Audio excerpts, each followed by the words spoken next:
propósito, algo que deveria ser feito através da unção que seria derramada. E aí em Atos 2 nós vemos o Espírito Santo vindo, aquela coisa maravilhosa, gloriosa, e a igreja primitiva, a igreja dos primeiros dias, a igreja fresquinha, nos moldes de Jesus, começa a ser moldada. E aí nós chegamos nesse texto, e nós lemos o que era ser igreja naquela época. Muita coisa mudou de lá para cá, sim ou não? Certamente, né, os nossos estilos de vida, nossos padrões são absolutamente diferentes. Mas o princípio e a palavra de Deus permanece a mesma. Então nós podemos olhar para esse texto de Atos capítulo 2 e entender que alguns desses princípios precisam ser restaurados nos nossos dias hoje. Essa igreja que Jesus deixou fresquinha, depois de caminhar por mais de 3 anos com os discípulos, ela precisa ser restaurada em nós. E nós vemos que a igreja primitiva se reunia nas casas. Isso é muito interessante. A gente não pode pensar que igreja nas casas é uma invenção das células do MDA, de algum outro modelo celular. Não! As igrejas nas casas, a oração, a manifestação de Deus nas casas foi implantada aqui, na igreja primitiva, quando Jesus deu uma direção e deu um propósito a ser cumprido. Então nós podemos ver em muitos e muitos textos como a igreja se reunia nas casas. Pedro, quando foi liberto da prisão, ele foi à casa de Maria, mãe de João, e as pessoas estavam reunidas ali orando. Ele sabia que quando ele fosse liberto das cadeias, havia um lugar para onde ele deveria ir. E assim também será nas nossas vidas. Quando o Senhor mandar pessoas para serem libertas do pecado, elas vão saber para onde elas têm que ir. Há uma casa, há uma família, há uma célula orando, e ali vai haver manifestação do poder de Deus. Nós vemos isso ao decorrer de todo o Novo Testamento. Nós vemos quando o apóstolo Paulo escreve: saudai Priscila e Áquila, os meus cooperadores, e saudem a igreja que se reúne na casa deles. Nós vemos isso em Filemon, quando o apóstolo também escreve: saudo Filemon e a igreja que está na sua casa. Nós vemos isso ao decorrer de todo o Novo Testamento, mas a gente acha que célula é uma invenção nova, é um modelo novo. Agora os cultos, a célula, a oração acontece nas casas, quando isso na verdade foi instituído pelo próprio Senhor na igreja dos primeiros dias. Nós não estamos inventando nada, nós estamos voltando à origem, amém? Existe um clamor hoje nas últimas gerações por essa igreja das primeiras gerações. Nós precisamos voltar a esses princípios da palavra. Então, quando nós olhamos para Atos capítulo 2, nestes versículos que lemos, existem alguns princípios que nós podemos aprender. Isso é só a introdução de uma série que vai tomar algumas semanas aí. Mas nós vemos que o texto abre assim: eles perseveravam nas doutrinas, nos ensinamentos dos apóstolos. É interessante, querido, porque a palavra usa esta palavra, perseveravam. Quem persevera é porque insiste em permanecer. Apesar do que custe, apesar das tentativas, apesar dos obstáculos, eu insisto em permanecer na doutrina dos apóstolos. Eu insisto em permanecer fiel. Isso cabe muito para os nossos dias hoje. Há tantas doutrinas que se espalham por aí.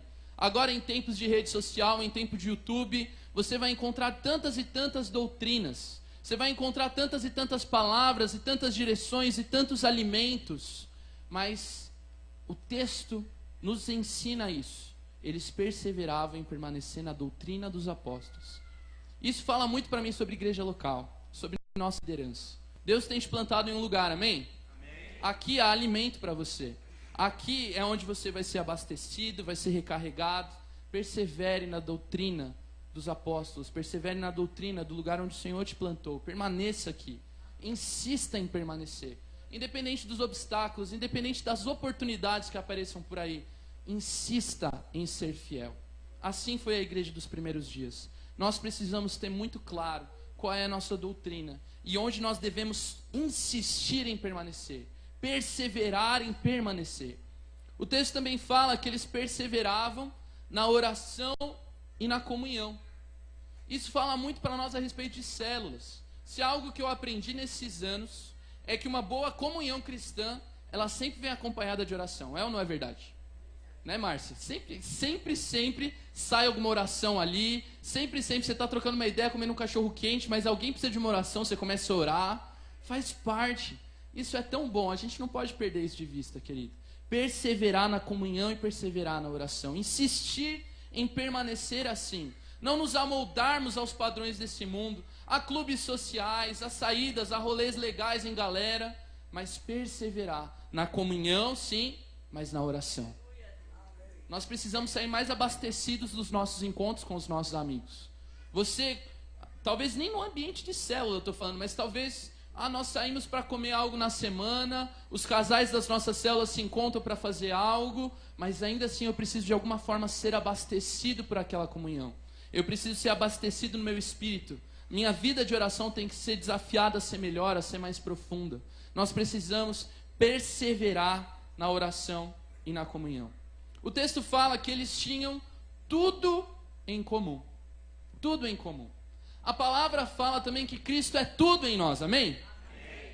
E às vezes nós olhamos para as pessoas que estão ao nosso redor, talvez você olhe aí para o irmãozinho que está do teu lado agora, você pense, nossa, tem tanta diferença entre nós, mas eu quero te dizer que Cristo é tudo em você, Cristo é tudo nele, então tem muito mais coisa em comum entre vocês do que aquilo que te separa dele. Cristo é tudo em nós. Nós precisamos permanecer, insistir e perseverar neste espírito de unidade. Onde falta unidade, ali Deus não está agindo, querido. Deus se agrada tanto disso, da comunhão dos irmãos. Que bom e quão suave é quando nós estamos aqui em unidade, em comunhão. Deus se agrada disso. E isso às vezes a gente tem que insistir mesmo, né? Às vezes estar em unidade é um teste de perseverança. Mas nós precisamos perseverar, nós precisamos ser aprovados. Temos tudo em comum. Cada um com as suas individualidades, cada um com o seu jeitinho, mas nós precisamos ter tudo em comum. Aquilo que nos aproxima. Quantos aqui são casados? Depois de um tempo, não tem umas coisas que você começa a pegar da pessoa? Tem várias coisas que eu não comia, que eu não gostava. Eu pisquei e agora eu gosto. Não sei o que aconteceu. Nós vamos conviver, não é verdade? Você vai convivendo e você vai criando coisas em comum. E algumas coisas que eram diferentes passam a não ser mais tão diferentes. Isso é unidade. Isso toma tempo, isso toma esforço. Mas isso é algo que nós precisamos perseguir, amém? Amém. A palavra fala também nesse texto que eles ajudavam uns aos outros. Isso nós precisamos restaurar. E eu fico muito feliz de ver que isso já tem sido restaurado. Nós andamos pelas nossas células e tantas vezes nós vimos isso, testemunhos tão lindos. Aquele irmão que ficou enfermo, não tinha ninguém que pudesse levá-lo para o hospital, mas aí aparece o irmãozinho da célula e leva. Aquela pessoa que está passando por uma dificuldade, foi o irmãozinho da célula, levou ali uma compra do mês. Quantos testemunhos que nos emocionam, porque nós temos visto este espírito fluindo no nosso meio. Isso é muito importante, nós não podemos desistir disso. Isso é a igreja dos primeiros dias. Isso é ser igreja, ajudar uns aos outros. Um dia, quem aqui não nasceu numa família cristã, não nasceu na igreja? Levante sua mão. Um dia você foi um peixe fora d'água aqui. E alguém te ajudou a se sentir parte, sim ou não? Alguém te ajudou, foi o Barnabé na sua vida para você não ser aquele cara estranho. Alguém se aproximou e te ajudou. Nós precisamos ter esse espírito também restaurado em nós. Né? É tão gostoso quando nós vemos alguém novo chegando, e aí você vê, parece aquela visão, assim, um monte de pássaro perseguindo a presa lá. Isso é bom, queridos. Alguém precisa de ajuda, alguém precisa ser auxiliado, alguém precisa ser abraçado, envolvido pela igreja. A gente não pode fechar os nossos olhos para isso. Isso não é ser igreja. Eles ajudavam uns aos outros, em todos os sentidos da palavra. A palavra fala que eles iam de casa em casa partindo pão. Hoje nós vamos de casa em casa partindo pão de célula, né? Nós temos a nossa versão do pão de Atos 2 já. Nós precisamos permanecer, insistir em permanecer nessa doutrina, de casa em casa. A palavra fala também sobre isso. Nós precisamos ser anfitriões, hospitaleiros. Benditos sejam os anfitriões da nossa igreja, amém? Amém? Meu Deus do céu, benditos sejam vocês. Eu já fui anfitrião também. É uma bênção, é maravilhoso ter ali a célula dentro de casa. Um pouquinho trabalhoso, mas é extremamente recompensador. Mas isso é bíblico. Abrir a porta de sua casa, receber os irmãos, partir o pão de casa em casa. Isso é tão importante. A Bíblia fala que eles faziam isso com singeleza de coração. Simplicidade. E eu acho que tem poucas coisas no mundo que possam ser tão simples quanto uma reunião de célula. Quanto a proposta da reunião de célula. A gente procura sempre ensinar, ajudar algumas igrejas, explicar a visão. E o desafio geral sempre é aceitar o quão simples é a nossa visão. É simples. A célula é algo simples. não é tão cheio de negócio assim. Não, é algo simples. É estarmos juntos. É partilharmos Cristo juntos. O pão da vida partilhado de casa em casa. Isso é célula. Nós não podemos perder a simplicidade de vista, querido. Se nós fizermos isso, deixou de cumprir o seu propósito. A igreja dos primeiros dias era uma igreja simples, singela, era fácil de entender. Tinha um propósito, um jeito de fazer, eles cumpriram. Nós precisamos restaurar isso em nós. Também fala que eles estavam sempre juntos, tinham tudo em comum, e enquanto faziam isso, o Senhor, o próprio Deus, acrescentava à igreja as vidas que haviam de ser salvas. Querido, eu sonho tanto com esse dia, quando as pessoas vão começar a bater na porta das nossas células, dizendo: olha, eu estava passando aqui na frente, Deus me disse que eu precisava entrar aqui. Eu estava passando aqui na frente, eu senti algo, e eu simplesmente preciso vir aqui pedir para vocês orarem por mim. Isso é o que aconteceu em Atos 2, essa é a igreja dos primeiros dias. Deus não mudou, Deus continua fazendo coisas ainda maiores e quer fazer coisas maiores. Mas nós precisamos restaurar esse princípio. A nossa unidade não vai só atrair a bênção do Senhor, não vai só agradar o coração de Deus, que é tão precioso. Mas a nossa unidade vai literalmente trazer vidas. O Senhor vai enviar pessoas, é isso que Atos 2 diz. O Senhor acrescentava à multidão aqueles que haviam de ser salvos dia após dia. E última coisinha que a gente pode aprender aqui nessa introdução é que eles conquistavam a simpatia do povo, ganhando almas e formando líderes. Conquistavam a simpatia do povo. Querido, eu não quero dizer que nós precisamos nos acostumar ou nos conformar com os padrões desse mundo. Nós, enquanto cristãos, nós precisamos sim incomodar a realidade desse mundo. A gente tem que ser diferente. A gente tem que transformar esse mundo. Mas nós precisamos sim ganhar a simpatia dos nossos irmãos ao nosso lado. Os nossos vizinhos precisam olhar para as nossas casas, para as nossas células e dizer: tem algo tão bom neles que eu preciso ter isso. Nós, enquanto células, nós precisamos resgatar isso, querido. Sabe aquela vizinhança que todo mundo sabe que ali é uma casa de oração? Cada uma das nossas células tem que ser assim. Você chegou naquela vizinhança, está muito claro, todo mundo sabe. Ali tem tal coisa, ali tem tal coisa, ali tem uma célula. As pessoas que vão ali, elas são diferentes. As pessoas que entram ali tudo estragado, elas saem dali tão diferentes. Nós precisamos conquistar isso, querido. Conquistar, cair na graça, na simpatia do povo. Ser esta igreja que as pessoas olham e sabem que tem algo de tão diferente. Isso é a igreja primitiva. Isso é o que Atos 2, em poucos versículos a gente leu, a gente só conseguiu extrair isso. De poucos versículos que nós lemos. Quão rica, ainda mais rica seria a palavra como um todo, mas só nisso aqui. Quantos princípios nós precisamos resgatar para voltarmos a ser a igreja fresquinha, do jeitinho que Jesus chegou, do jeitinho que Jesus deixou. Mas, se nós quisermos então ser esta igreja, vamos contextualizar isso. Talvez hoje não dê mais para a gente sair partindo pão de casa em casa, né? Não dê mais para a gente sair simplesmente andando aí, todos os dias nos encontramos na casa de um, do outro. A vida mudou, as realidades mudaram. Mas como nós aplicamos estes princípios na realidade das nossas células e tornamos as nossas células sadias? Existem muitos princípios, muitos segredos. E eu quero ministrar só um deles hoje. Depois, nas próximas semanas, a gente vai continuar nesse tema.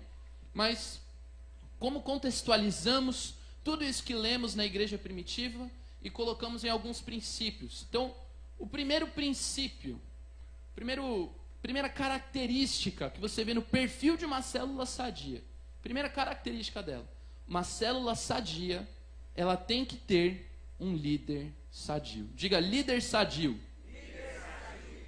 Uma célula sadia, ela obrigatoriamente tem um líder sadio. Nós pertencemos a uma igreja tão linda, tão sadia, tão frutífera, tão próspera, porque nós estamos debaixo de um líder que é sadio. Amém, queridos? Amém. Esse é o princípio mais básico que existe. Aquilo que nós formos, os nossos liderados serão. Isso é um princípio espiritual, é a lei da colheita, mas isso é um princípio físico. É muito óbvio. Você, pai, você sabe disso. Aquilo que você faz, te vem fazendo, logo fazem igual.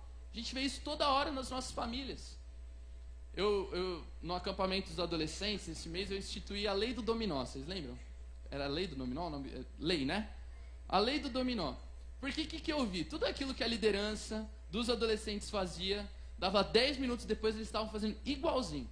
Isso é lindo de ver. Na hora do louvor, se eu começasse o louvor, não tinha ninguém aqui ajudando, eles estavam sozinhos, estavam todo assim. Aí eu falei: liderança, vai, eu quero que vocês estejam na frente, vocês vão louvar, adorar intensamente. Cara, parecia outro acampamento, o negócio quase desabou lá. Olha, pode ir até tal lugar. Mas aí foi um líder que deu um passo a mais. Todo mundo fez o quê? Um passo a mais. A lei do dominó. Aquilo que eu sou, eu provoco o próximo a ser. E na posição de liderança, queridos, é muito óbvio a influência, primeiramente espiritual, que nós exercemos, mas até a força do argumento. Atire a primeira pedra quem nunca ouviu isso. Ah, mas o meu líder fez, eu fiz também. Deus do céu, quantas vezes eu já não ouvi isso? Querido, mas você não podia ter feito. Ah, mas eu vi fulaninho é mais velho de igreja, fulaninho fez, eu achei que podia fazer. Quantas e quantas vezes nós não ouvimos esse princípio? Isso se aplica às nossas células. Uma célula sadia, obrigatoriamente tem que ter um líder sadio. A célula vai ser o reflexo daquilo que o líder é. Se o líder é desanimado, a célula vai ser o quê? Fato. Já vimos isso tantas vezes. Se o líder é aquele líder que chega super cansado do trabalho, compartilhando as frustrações, o testemunho é aquele testemunho da semana, como tudo deu errado, vai ver a célula, dá 3 semanas para você ver. O pessoal vai aprender que isso é reunião de célula. Testemunho é isso, eu compartilho o que deu errado e valeu, beijo. Isso não é célula, mas aquela célula aprendeu que é. E isso, quando nós falamos de um líder sadio, vamos falar da pessoa do líder um pouquinho, amém? Nós não estamos só interessados nos nossos números de célula.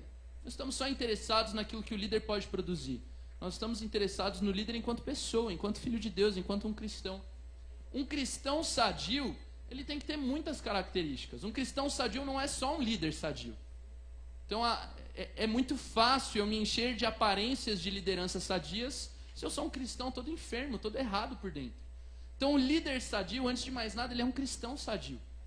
Ele tem vida com Deus, tem intimidade com Deus. Porque isso é um princípio espiritual. Eu posso até tentar parecer que tenho, mas aquilo que transborda, aquilo que é transferido de mim, alcança os meus liderados. Então eu posso até chegar na célula e falar, nossa, olha, essa semana eu estava orando e o Senhor falou tanto, que eu estava nada, viu, no R.R. Soares e está falando lá. Vida de oração é algo que transborda, querido. Um líder sadio é um cristão sadio, tem vida de oração, tem intimidade com Deus, tem tempo de leitura com a palavra, tem tempo de devocional, presta contas para alguém.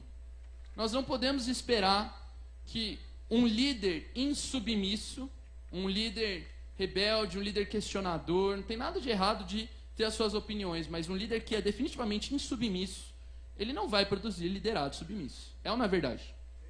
Isso aí eu já vivi algumas vezes, como eu sei que muitos daqueles que estão aqui já estão há mais tempo liderando célula, também viveram. Eu já tive líder de célula debaixo de mim, que eu sabia que aquela pessoa estava tendo tantas dificuldades em ser submissa, e um belo dia aquela pessoa veio falar assim para mim, falou desse jeito, eu não aguento mais liderar, porque os meus liderados são todos rebeldes, todos insubmissos, todo mundo é difícil. E eu pensando, por que será? Aquilo que nós somos, nós produzimos segundo a nossa espécie. Então, um líder sadio é um cristão sadio, que passa por todas estas provas. Você pode ler o que a Bíblia fala do obreiro aprovado, maneja bem a palavra da verdade, é uma pessoa íntegra, uma pessoa ética, uma pessoa correta. Então, o líder sadio, ele produz uma célula sadia. Mas o líder sadio, ele é também, ele entende que ele é parte, agora sim, enquanto líder, ele é parte de um projeto maior, chamado Igreja Metodista Renovada, amém? Deus te plantou nessa igreja, amém? Então eu não posso ser um líder sadio simplesmente fazendo as coisas do meu jeito. Eu sou parte de um projeto, e se eu sou um líder sadio, então eu tenho que, obrigatoriamente, estar inserido no projeto onde Deus me plantou, e assim eu vou produzir pessoas igualmente sadias. O líder sadio, ele é obediente, ele é submisso. Não estou dizendo que ele não tem pensamentos, não é isso que eu estou dizendo. Eu estou dizendo que ele é uma pessoa que entende o seu lugar, entende o seu valor, mas entende que ele precisa ser fiel à sua liderança. Você imagina, né? O apóstolo Joel está nesse tempo se recuperando e tudo. Você imagina se o apóstolo Joel chega depois do tempo de recuperação e a gente trocou tudo na igreja. Agora a igreja está pintada de preto, agora a gente trocou a placa, agora está tudo diferente. Nós seríamos tão insubmissos, não é verdade? Às vezes, só às vezes, isso não acontece nessa igreja, tenho certeza disso. Mas às vezes a gente faz as nossas reuniões de célula de de um jeito um pouquinho diferente, porque nosso líder não está ali tão presente, o líder de setor não está lá, o líder de área não fez supervisão essa semana, então não precisa fazer igualzinho. Nós estamos exercendo o mesmo princípio, estamos gerando ali uma semente de insubmissão, de divisão, e um dia os nossos liderados vão colher isso também. Estou falando para líderes, amém?